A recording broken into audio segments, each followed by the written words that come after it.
दोस्तों, आज की कहानी है भाभी अब बहू के आने के बाद भी इतना नाराज क्यों रहती हो।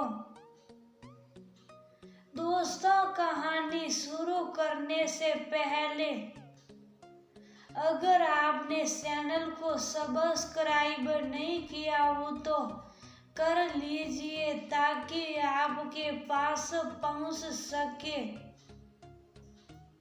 हर नया वीडियो। रंजना, भाभी कहाँ है? संध्या ने अपनी भतीज बहू से पूछा जो अभी अभी चाय बनाकर लाई थी। जी बुआ जी अपने कमरे में ही है मम्मी, इस समय भी अपने कमरे में। संध्या ने आरस्य से पूछा, वो नई चाय पिएगी क्या? बुआ जी हम तो बुलाने गए थे लेकिन नहीं आई, लेकिन आप तो चाय पिएगी ना मेरे साथ? बुआ जी मुझसे अकेले खाया पिया नहीं जाता, संयुक्त परिवार से आई हूँ ना। लेकिन मम्मी गुस्सा कर मेरे साथ खाना पीना भी छोड़ देती है। पहले बहुत दुख लगता था लेकिन अब खुद को समझा लेती हूँ। रंजना बहुत दुखी थी। क्यों?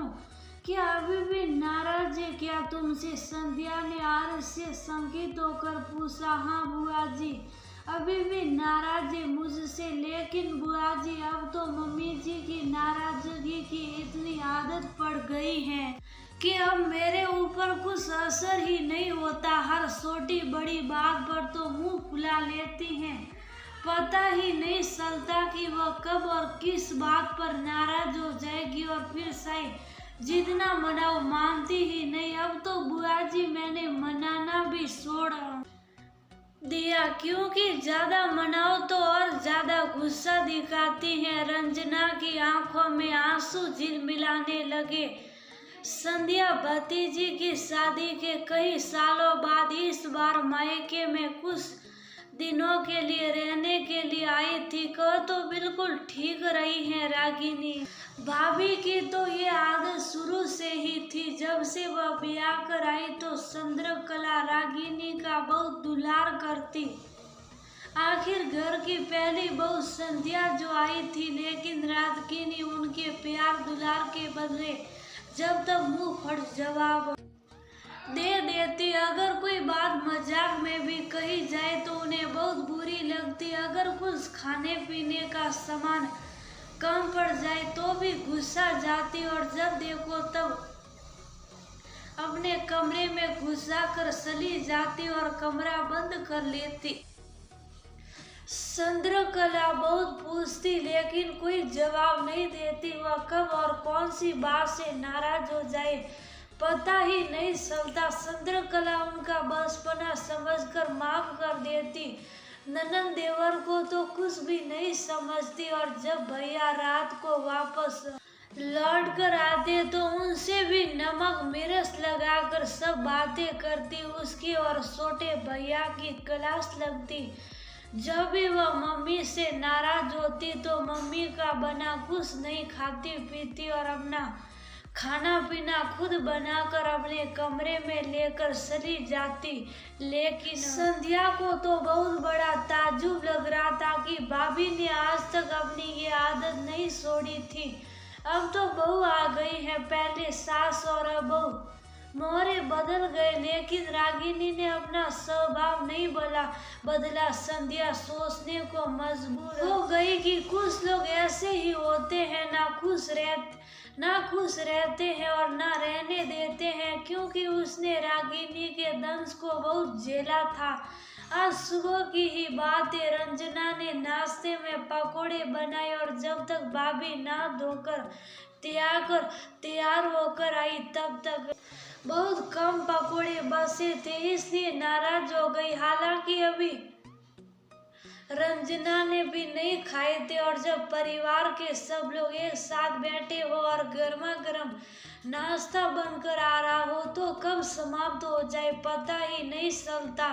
रंजना ने बहुत कहा कि अभी और बना लेती हूँ और उसने भी कहा कि भाभी आप बैठिए, अभी रंजना फटाफट बनाकर ले आएगी। लेकिन उनको नहीं मानना था, तो नहीं ही मानी और गुस्सा कर अपने कमरे में चली गई। रंजना भी उनको छोड़कर खाना बनाने में लग गई। अभी कल की ही बात है, रंजना बोली, मम्मी जी जब तक बुआ जी हैं आप जल्दी उठकर तैयार हो जाया करिए। अच्छा, अब तुम मुझको समझाओगी कि कैसे रहूं मैं?